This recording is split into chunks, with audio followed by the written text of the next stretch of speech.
नमस्कार साथियों, स्वागत है आपका सरल हिंदी व्याकरण यूट्यूब चैनल पर। आज हमारा शीर्षक है द्विगु और बहुव्रीहि समास में अंतर। साथियों, इससे पूर्व हम कर्मधारय और बहुव्रीहि समास में अंतर स्पष्ट कर चुके हैं, उस पर चर्चा कर चुके हैं। साथियों देखिए, द्विगु और बहुव्रीहि, आज इस पर हम विस्तार से चर्चा करेंगे और कुछ ऐसे एग्जाम्पल्स पर आज हम चर्चा करेंगे, उनका विग्रह करेंगे, जिनसे स्पष्ट होगा कि द्विगु कब बन जाता है और बहुव्रीहि कब बन जाता है। साथियों, शब्द एक परंतु विग्रह के आधार पर समास दो हो जाते हैं, ये देखेंगे। और यही हम गलतियां करते हैं कि शब्द पढ़ा हमने एक परंतु उसका विग्रह नहीं पढ़ा। आज हम विस्तार से जानेंगे, देखेंगे। साथियों, आज का हमारा मैं शब्द लिखूंगा, आप जो है उसे ध्यान से देखेंगे और हम उस पर चर्चा करेंगे। जहां भी आपको लगता है कि कहीं समझने में दिक्कत है या और ज़रूरत है तो आप कमेंट बॉक्स में अपना कमेंट हमें दे सकते हैं, ताकि हम उसमें और भी अच्छे तरीके से सुधार कर सकें और भी प्रकार से हम उसे यहाँ लिख सकें। साथियों देखिए, एक शब्द है पंचमुख। पंचमुख। अब हम इससे पूर्व देखेंगे कि द्विगु क्या होता है और बहुव्रीहि क्या होता है। द्विगु जिसमें प्रथम पद संख्यावाची हो उसे द्विगु कहते हैं।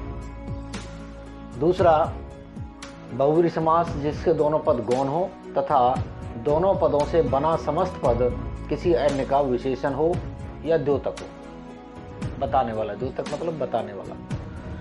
दोनों पद गौण हो और दोनों पद से बना समस्त पद किसी अन्य का विशेषण हो। जैसे पंकज, पंख में जन्म लेने वाला। पंख मैंने कीचड़, कीचड़ में जन्मा।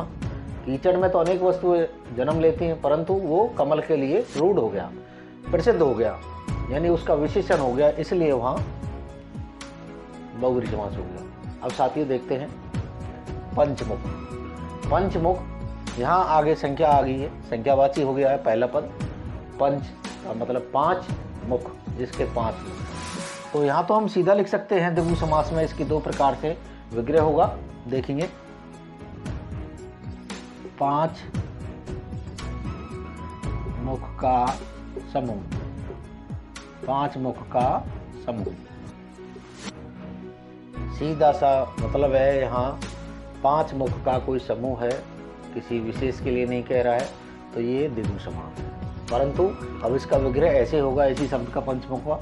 पांच मुख हैं जिसके, पंचमुख हैं जिसके, पंच भी लिख सकते हैं और पांच भी लिख सकते हैं।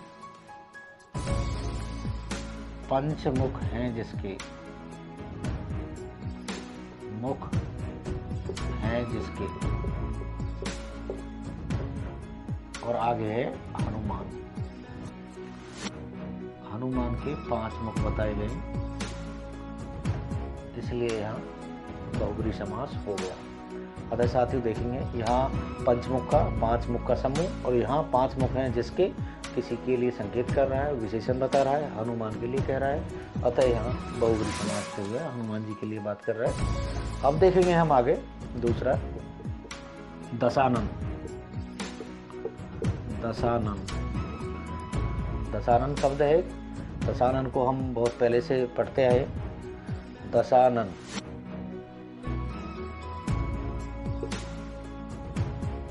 दशानन, 10 आननों का समूह। 10 आननों का समूह।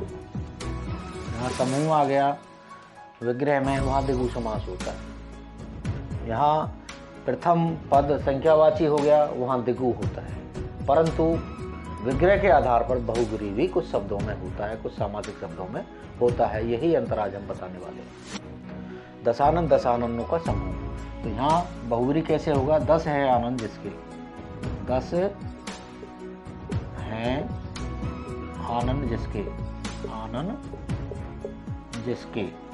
तो आगे होगा रामन, रावण।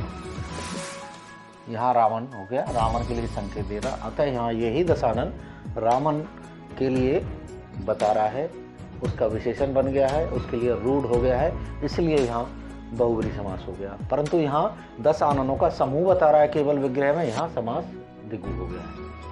तो एक ही शब्द के दो समास हो जाते हैं, वो विग्रह के आधार पर। अब देखेंगे हम अगला शब्द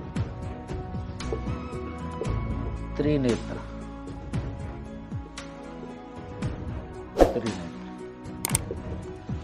त्रिनेत्र, तीन नेत्रों का समूह, तीन नेत्रों का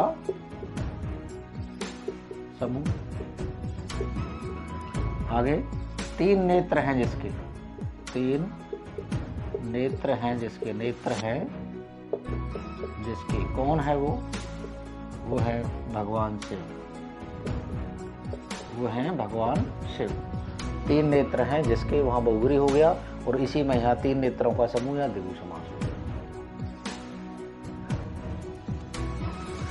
पंचमुख, दशानन, त्रिनेत्र, ऐसे ही जहां संख्या आ जाए आगे और जिसका विग्रह समूह के रूप में हो वहां द्विगु समास, जहां विशेषण के रूप में हो, दोनों पद गौण हो और किसी अन्य के लिए वो विशेषण का काम करे, वहां बहुब्री समास होता है।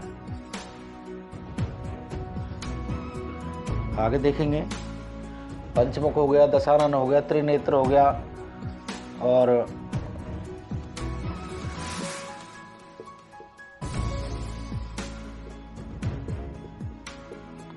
चतुर्भुज।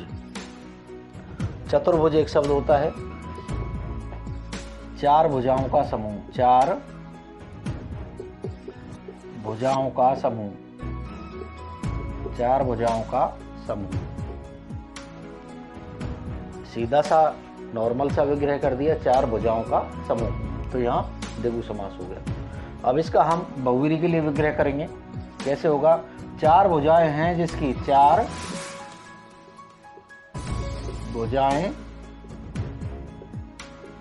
हैं जिसकी, हैं जिसकी, ये कौन है? ये है भगवान विष्णु, भगवान विष्णु। अतः यहाँ बहुब्री समास हो गया।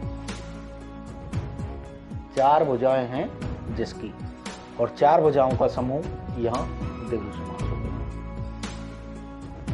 चतुर्भुज में आपका द्विगु भी है और बहुब्री समास। अतः साथियों आगे उदाहरण और देखेंगे।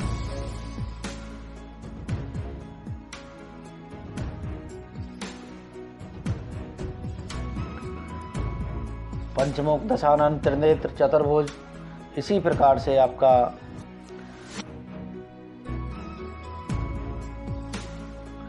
बनता है आगे। ये अधिकतर भगवानों के नाम पर, देवताओं के नाम पर ऐसे शब्दों का बहुत ज़्यादा चलन है, सामासिक शब्द हैं जो हमारे बहुब्री समास में अक्सर पूछे जाते हैं, अक्सर पूछे जाते हैं, ये चीज़ ध्यान दें। और इनमें सबसे पहले बहुब्री ही समास होता है, परंतु अगर कहीं ऐसा हो कि ऑप्शन में आपको ऐसा हो कि द्विगु समास भी आ रहा है कहीं और बहुब्री नहीं है, तो द्विगु भी आप 100% लगेंगे, क्योंकि वहाँ द्विगु का विग्रह पूछा गया है, वहाँ द्विगु समास पूछा गया है उसी में। अब आपका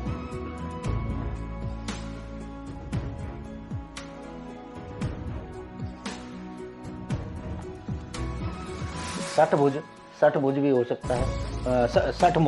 षटमुख शब्द है एक, षटमुख हमारे कार्तिकेय भगवान शिव के लड़के हैं, उनके नाम से भी प्रसिद्ध है।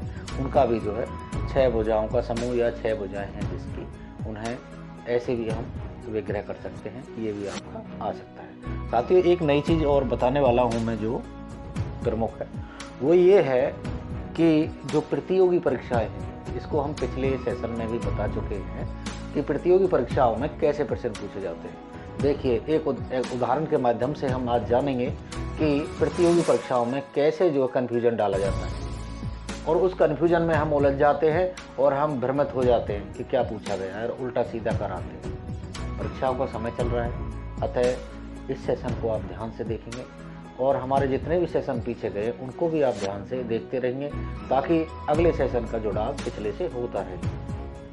देखिए साथी एक प्रश्न पूछ लिया, मान के चलो एक प्रश्न उन्होंने पुट कर दिया, भाई दशानन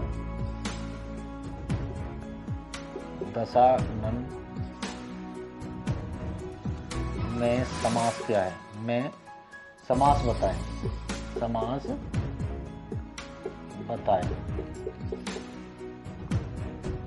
समास बताएं।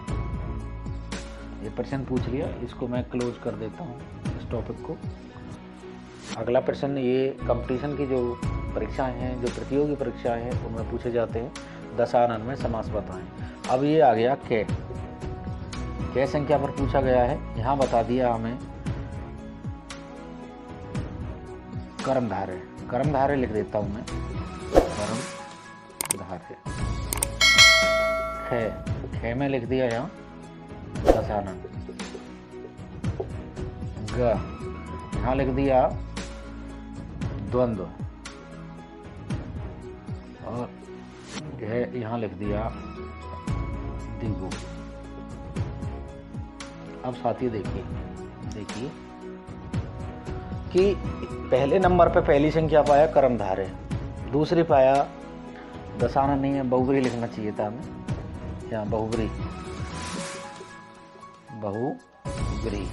बहुब्री सही लिखेंगे, शुद्ध शुद्ध में भी आता है, और द्वंद्व और द्विगु, 4 लिख दिए। अब क्या है, पूछ रहा है दशानन में शब्द में, सामासिक शब्द में आप समास बताएं। तो सबसे पहले तो हम ये देखेंगे कि भाई कर्मधारय तो इसका है ही नहीं, कर्मधारय को हमने अपने आप से निकाल दिया, दिमाग से निकाल दिया। उसके बाद बहुब्री हाँ है, उसके बाद द्वंद्व भी नहीं है। पढ़ेंगे हम सभी को, ऐसा नहीं एक पढ़ के तुरंत लगा दिया, हो सकता है कोई सूक्ष्म अर्थ पूछा जा रहा हो। उसके बाद द्विगु। अब तुम देखोगे कि भाई सर ने तो द्विगु भी बताया था। हाँ, द्विगु भी है, यानी बहुब्री भी है और द्विगु भी है, ये दोनों है।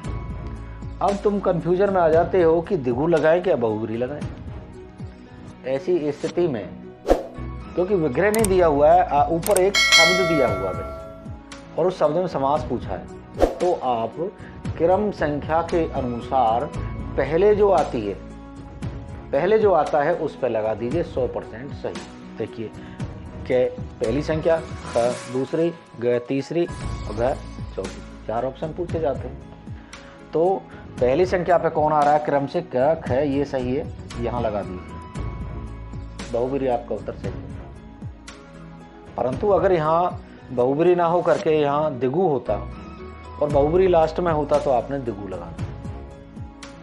मान के चलो कोई ऐसा शब्द आ जाए, पंचमुख, दशानन, त्रिनेत्र, चतुर्भुज और कई प्रकार के और भी शब्द हैं, जैसे मैंने बताया षटभुज, और आप उसमें क्या करेंगे कि जो क्रम संख्या में पहले आ रहा है उसको देखेंगे और उस पर लगा देंगे, आपका उत्तर सही। अतः साथियों, द्विगु और बहुब्री समास में यही उत्तर है। विग्रह के आधार पर देखेंगे और क्रम संख्या के आधार पर देखेंगे। जो प्रतियोगी परीक्षा है उसमें क्रम संख्या के आधार पर देखेंगे। अतः हमारे सेशन को देखते रहिए। अगले सेशन के लिए जो नए हैं वो चैनल को सब्सक्राइब करें तथा बेल आइकन को दबाएं। जय हिंद साथियों, वंदे मातरम साथियों, देखते रहिए लगातार सेशन को। जय हिंद, जय भारत।